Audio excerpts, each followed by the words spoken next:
નમસ્કાર દર્શક મિત્રો, સત્યમેવ જયતે લાઈવ ન્યૂઝમાં આપ સૌનું હાર્દિક સ્વાગત છે। ભાજપના કોર્પોરેટરે મ્યુનિસિપલ કમિશનરને પત્ર લખી સયાજી હોટલના સંચાલકો દ્વારા વિશ્વામિત્રી નદીમાં દૂષિત પાણી છોડાતું હોવાના આક્ષેપો કર્યા છે। આ મામલે તાત્કાલિક ધોરણે ડ્રેનેજ કનેક્શન કાપી સીલ મારવાની કાર્યવાહી કરવાની માંગ કોર્પોરેટર જાગૃતિબેન કાકાએ કરી છે।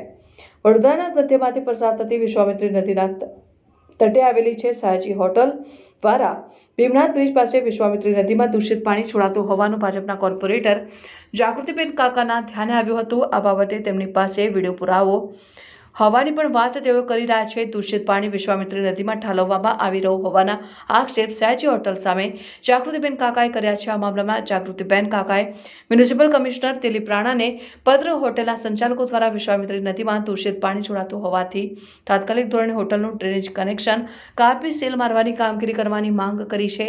ઇલેક્શન વોર્ડ નંબર 13ના એન્જિનિયરોને લઈને તેઓ સ્થળ પર પહોંચ્યા હતા અને મીડિયા માધ્યમને પ્રતિક્રિયા પણ આપી હતી। ઇલેક્શન વોર્ડ નંબર 12માં આવેલ છે કે 13માં આવે છે તે અંગે અધિકારીઓમાં મતમતાંતર જોવા મળ્યું।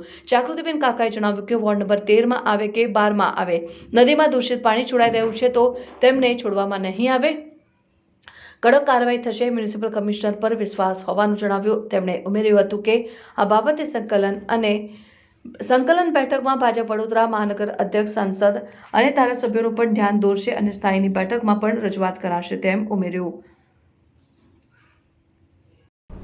સયાજી હોટલમાંથી ડ્રેનેજનું પાણી વિશ્વામિત્રીમાં આવતું હતું।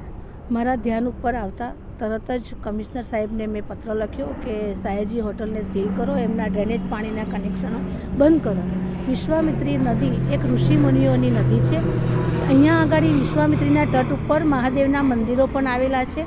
તો જો ડ્રેનેજનું પાણી, દૂષિત પાણી મહાદેવના મંદિરોમાં જતું હોય એ કોઈ કાળે ચલાવવામાં ન આવે। એટલે કમિશનર સાહેબને પત્ર લખી અને તાત્કાલિક ધોરણે આના પગલાં લેવા માટે કીધું છે।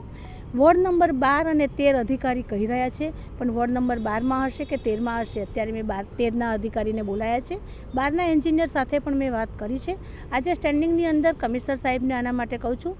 કમિશનર સાહેબ એકદમ તટસ્થ છે। કમિશનર સાહેબ ઉપર અમને પૂરેપૂરો ભરોસો છે કે કમિશનર સાહેબ કોઈનું પણ હશે ક્યાંય પણ ચલાવી નહીં લે અને એની સૂચના કમિશનર સાહેબને અમે આપી છે। અને કમિશનર સાહેબે પણ અમને ખાતરી આપી છે કે બેન, કોઈ બી ડ્રેનેજનું પાણી વિશ્વામિત્રીમાં આવતું હશે એ ચોક્કસપણે બંધ કરવામાં આવશે।